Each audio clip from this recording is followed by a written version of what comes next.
ഡേയ് ഗോപി, നിന്നെ മന്ത്രിയാകുവാൻ ആരെങ്കിലും നിർബന്ധിച്ചിരുന്നോ? നിന്ന നിൽപ്പിൽ ഭരചന്ദ്രനാകുകയും അടുത്ത നിമിഷം മിന്നൽ പ്രതാപനാകുകയും ചെയ്യുന്ന കോവിക്ക് 10 പൈസയുടെ കുറവുണ്ടെന്നും മൾട്ടിപ്പിൾ പേഴ്സണാലിറ്റി ഡിസോർഡർ ഉണ്ടെന്നും മാസങ്ങൾക്ക് മുമ്പ് i2 ന്യൂസ് പറഞ്ഞപ്പോൾ അന്ന് കോവിപ്പട ഞങ്ങളെ പൊങ്കാലിടാൻ വന്നിരുന്നു.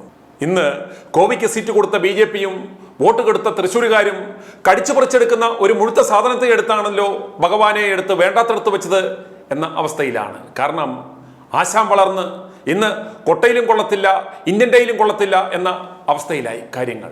മതമിളകിയ കോവിയെ മയക്കുവെടി വെക്കുവാൻ പറ്റിയ ഇനങ്ങളെ അന്വേഷിച്ചപ്പോൾ കേന്ദ്ര സർക്കാർ ടെൻഡർ വിളിക്കാൻ പോവുകയാണത്രേ. ഫിലിം സ്റ്റാർ എന്ന ലെവലിൽ ആരാധനമൂത്ത മുണ്ണകൾ തന്റെ വലയിൽ താനെ വന്ന് കയറുകയും ചെയ്യും. അതിൽ റിസ്ക്കുമില്ല, കാര്യമായ ഉത്തരവാദിത്വമില്ല. പക്ഷേ സഹമന്ത്രി പദം അതുപോലാണോ? ഒരുമാതിരി വരിയുടച്ച വണ്ടിക്കാളകൾ പോലത്തെ പണിയാണിത്. ചാടിച്ചാടി നടക്കാമെന്നല്ലാതെ കാര്യമായ ഒരു പ്രയോജനവും ഇതുകൊണ്ട് കിട്ടില്ല. മാത്രമല്ല വളരെയേറെ ഉത്തരവാദിത്തങ്ങളുള്ള ഒരു പദവിയുമാണിത്. സിനിമയിലാണെങ്കിൽ സ്ക്രിപ്റ്റ് റൈറ്റർ എഴുതി കൊടുക്കുന്ന മാസ് ഡയലോഗ് അടിച്ച് സംവിധായകൻ പറയുന്നത് പോലെ അഭിനയിച്ചു കഴിഞ്ഞാൽ ആ തള്ളുകൾ ജനങ്ങൾ അത് ഓർത്ത് നടക്കും, വായ്ത്താരി പാടുന്നത് പോലെ പാടി നടക്കുകയും ചെയ്യും. ഏതാണ്ട് ഇതുപോലെ. ജനങ്ങൾക്ക് ഭരചന്ദ്രനാണ് വേണ്ടത്. ആ നിങ്ങളുടെ ഇഷ്ടത്തെയാണ് ഇവരൊക്കെ ഭയപ്പെടുന്നത്. ആ ഇഷ്ടം വളർന്നുകൂടാ എന്ന് പറയുന്ന നിശ്ചയം കൊണ്ട് എന്നെ സൈസ് ഔട്ട് ചെയ്യുന്നതിനുള്ള പ്രക്രിയയാണ്. എന്നാൽ ഒരു രാഷ്ട്രീയ നേതാവായി കഴിഞ്ഞാൽ പറയുന്ന വാക്ക് പിന്നീട് വിഴുങ്ങുവാൻ പറ്റില്ല. നേതാവ് മറന്നാലും ജനങ്ങളും മാധ്യമങ്ങളും ഒരിക്കലും മറക്കില്ല. അതുപോലെ ഇത്രയും ചത്തുമരിച്ച് ഡൽഹി തൃശ്ശൂർ ഷട്ടിൽ സർവീസ് നടത്തിയാൽ ശമ്പള ഇനത്തിൽ പരമാവധി ഒരു 1.5 അല്ലെങ്കിൽ 2 ലക്ഷം രൂപ കിട്ടും. പഴയ സ്വഭാവം അറിയാതെ ഇറങ്ങി വന്ന് അടുത്തു വരുന്ന വല്ല മീഡിയക്കാരികളുടെയും തോളിൽ ആ കൈയൊന്നു വെച്ചാൽ എൻ്റെ അമ്മോ ഓർക്കാൻ പോലും വയ്യ. എന്നാൽ സിനിമയിലോ പ്രൊഡക്ഷൻ എക്സിക്യൂട്ടീവിനോട് പറഞ്ഞാൽ ഏതൈറ്റത്തെയും പറയുന്നിടത്ത് എത്തിച്ചു തരും. അതുമാത്രമല്ല ഒരു മാസം തകർത്തഭിനയിച്ചാൽ ഉദ്ഘാടന ചടങ്ങുകൾക്ക് പോയാൽ കുറഞ്ഞത് ഒരു 10 കോടി കിട്ടുകയും ചെയ്യും. അതും ബ്ലാക്കായി.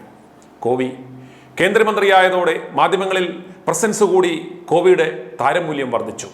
അതുകൊണ്ട് തന്നെ ഒരു കേന്ദ്രമന്ത്രിയെ കേന്ദ്ര കഥാപാത്രമാക്കിയാൽ അത് പൊളിക്കാൻ സാധ്യതയുണ്ടെന്ന് മനസ്സിലാക്കിയാണ് ഇപ്പോൾ നിർമ്മാതാക്കൾ സുരേഷ് ഗോപിയുടെ കോൾ ഷീറ്റിനായി ക്യൂ നിൽക്കുന്നത്. ഇപ്പോൾ ഏതാണ്ട് 22 പടങ്ങളാണ് കോവിയുടെ യെസിനായി കാത്തു നിൽക്കുന്നത്. എന്ന് പറഞ്ഞാൽ അതിൻ്റെ മൂല്യം ഏതാണ്ട് ഒരു 200-250 കോടിക്കടുത്ത് വരും. കോവി 5 കൊല്ലം മന്ത്രിയായി ചവിട്ടിക്കുലുക്കി നടന്നാലും കയ്യിൽ നിന്ന് കാശ് പോകുന്നതല്ലാതെ തെറി ബാക്കി വരുന്നതല്ലാതെ മിച്ചം മറ്റൊന്നും കാണില്ല. അതുകൊണ്ടാണ് കഴിഞ്ഞ ദിവസം കോവി മന്ത്രിസ്ഥാനം പോയാലും എനിക്ക് പുല്ലാണെന്ന് പറഞ്ഞു കളഞ്ഞത്.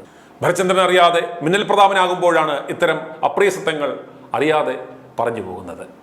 പേരിന് ഒരു മന്ത്രിയായി നടന്ന് കിട്ടുന്ന പടമെല്ലാം തകർത്ത് അഭിനയിച്ച് ബിഗ് സ്ക്രീനിലും മിനി സ്ക്രീനിലും ഡിജിറ്റൽ മീഡിയയിലുമെല്ലാം നിറഞ്ഞു കവിഞ്ഞ് ഇടയ്ക്കിടയ്ക്ക് ബാബു ഇല്ലേ, ഓർമ്മയുണ്ടോ ഈ മുഖം എന്നൊക്കെ പറഞ്ഞ് അങ്ങ് പോകാം എന്ന് കരുതിയപ്പോഴാണ് കേന്ദ്രം പതുക്കെ നിലപാട് കടുപ്പിച്ച് കളഞ്ഞത്.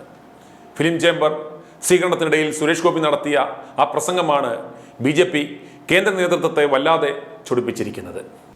സിനിമ ഞാൻ ചെയ്യും, അനുവാദം ചോദിച്ചിട്ടുണ്ട്, അനുവാദം കിട്ടിയിട്ടില്ല. പക്ഷേ സെപ്റ്റംബർ 6-ാം തീയതി ഞാൻ ഒറ്റക്കൊമ്പൻ തുടങ്ങുക. എല്ലാവരുടെയും ആശീർവാദം ഉണ്ടാവണം. പത്മനാഭസ്വാമിയെ ക്ഷേത്രത്തിൻ്റെ നവനിർമ്മാണം, ഇന്ന് നമ്മൾ കാണുന്ന ക്ഷേത്ര സമുച്ചയം, അതിൻ്റെ ആർക്കിടെക്റ്റും അതിൻ്റെ ഓരോ കല്ലും എടുത്ത് വെച്ച് കല്ല് കൊത്തിയെടുത്ത മഞ്ജുമൂർത്തിയാർ, അതും ചെയ്യണം. ഏതാണ്ട് 20-22 സിനിമയുടെ സ്ക്രിപ്റ്റ് ആർത്തിയോടെ ചെയ്യണമെന്ന് ആഗ്രഹിച്ച് സമ്മതിച്ചതുണ്ട്.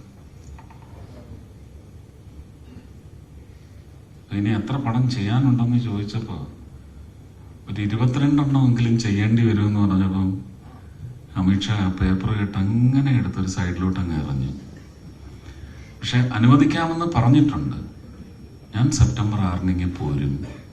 എൻ്റെ ജോലി ചെയ്യാനായിട്ട് മിനിസ്ട്രിയിൽ നിന്നുള്ള 3-4 പേര്, അവർക്ക് ഞാൻ തന്നെ ഒരു ക്യാരവൻ അല്ലെങ്കിൽ പ്രൊഡ്യൂസർ അത് എടുത്തു കൊടുക്കണം.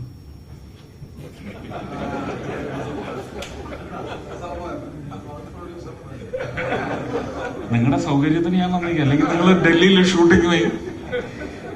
എനിക്കതിന്റെ ആവശ്യമില്ല. ഒരു സാറ്റലൈറ്റ് കണക്റ്റും ഒക്കെ ആയിട്ട് 4-5 ഉദ്യോഗസ്ഥർക്ക് അവിടെ ഉണ്ടാവണം. അവർക്ക് ഭക്ഷണം കൊടുക്കണം, അവർക്ക് രാത്രി കയറി കിടന്നുറങ്ങാൻ മുറി കൊടുക്കണം.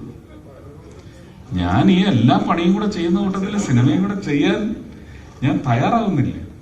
എനിക്കത് എന്തോ ഒരു ടാസ്കിങ് ആണല്ലേ, മൾട്ടി ടാസ്കിങ്ങിനും മേലെയാണ്. അപ്പൊ ഇതൊക്കെ ചെയ്യണമെന്ന് ഞാൻ ആഗ്രഹിക്കുന്നു. ഇനി അതിന്റെ പേരിൽ അവർ പറഞ്ഞയക്കുമെങ്കിൽ ഞാൻ രക്ഷപ്പെട്ടു എന്നേ പറയാനൊക്കത്തുള്ളൂ. GST ഒക്കെ നമുക്ക് വേറെ വഴിയുണ്ട്. MP ആയി ഇരുന്നു കൊണ്ട് എനിക്ക് തൃശ്ശൂർക്കാരെ കൂടുതൽ പരിഗണിക്കാൻ പറ്റും, എനിക്ക് ഇവിടെ തന്നെ നിൽക്കാൻ പറ്റും. ഇതത് പറ്റുന്നില്ല. തൃശ്ശൂർക്കാർക്കാണ് എന്നെ ഇതുവരെ പൂർണ്ണമായി കിട്ടാത്തത്.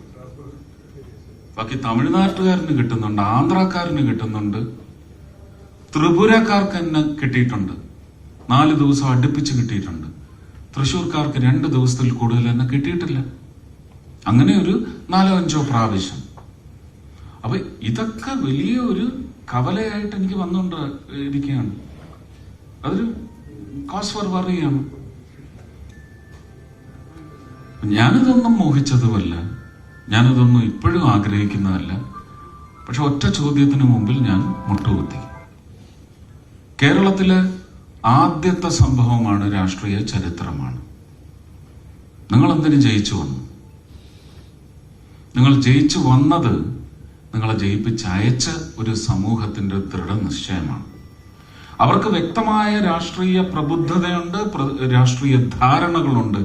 അതവർ ഉടച്ചുകൊണ്ട് നിങ്ങളെ ഇങ്ങോട്ട് അയച്ചെങ്കിൽ തിരിച്ചങ്ങനെ ഒരു മനംമാറ്റം കൊണ്ടുവന്ന ഒരു ജനതയ്ക്ക്, കേരള ജനതയ്ക്ക് ഞങ്ങളുടെ രാഷ്ട്രീയത്തിനൊരു തിരിച്ചൊരു നന്ദിക്കുറിപ്പ് എഴുതാനുണ്ട്, ഒരു സമ്മാനം കൊടുക്കാനുണ്ട്. അതാണ് നിങ്ങളുടെ ഈ കസേര, അല്ലാതെ നിങ്ങൾക്ക് തന്നതല്ല എന്ന് പറഞ്ഞെടുത്ത് എനിക്ക് വഴങ്ങേണ്ടി വന്നിട്ടുണ്ട്. രണ്ടാമത് ഇവിടെ നിന്ന് ഭീഷണിപ്പെടുത്തി കൊണ്ടുപോയി പറഞ്ഞത് ഈ വാക്കുകളാണ്. ഞാൻ ഇപ്പോഴും അനുസരിക്കുന്നു, എന്നും ഞാൻ എൻ്റെ നേതാക്കളെ അനുസരിക്കും. പക്ഷെ എൻ്റെ പാഷൻ ഇല്ലെങ്കിൽ ഞാൻ ചത്തുപോകും. അഭിനയിക്കുന്നതിന്റെ പേരിൽ മന്ത്രിസ്ഥാനം നഷ്ടപ്പെട്ടാൽ രക്ഷപ്പെട്ടു എന്ന പരാമർശം സർക്കാരിനും വലിയ ക്ഷീണമായി.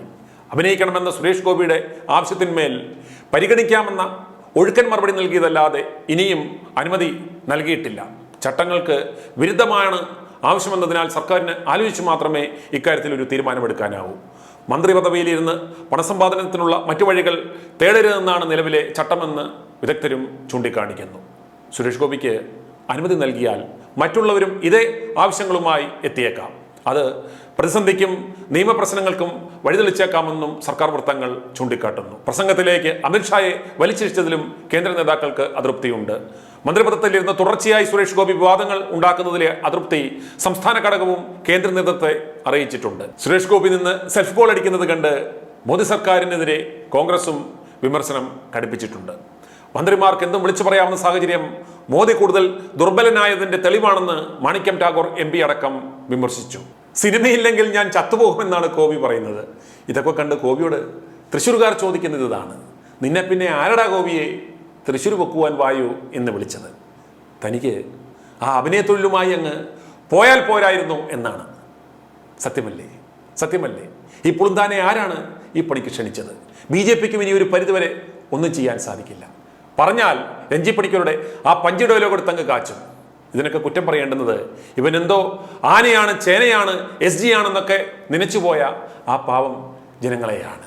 എന്നാലും എൻ്റെ കോവിയേ. i2i News, an eye for truth. i2i News subscribe ചെയ്തിട്ടില്ലാത്തവർ ഇപ്പോൾ തന്നെ സബ്സ്ക്രൈബ് ചെയ്യുക. നോട്ടിഫിക്കേഷൻ ലഭിക്കുവാൻ ബെൽ ബട്ടണും അമർത്തുക.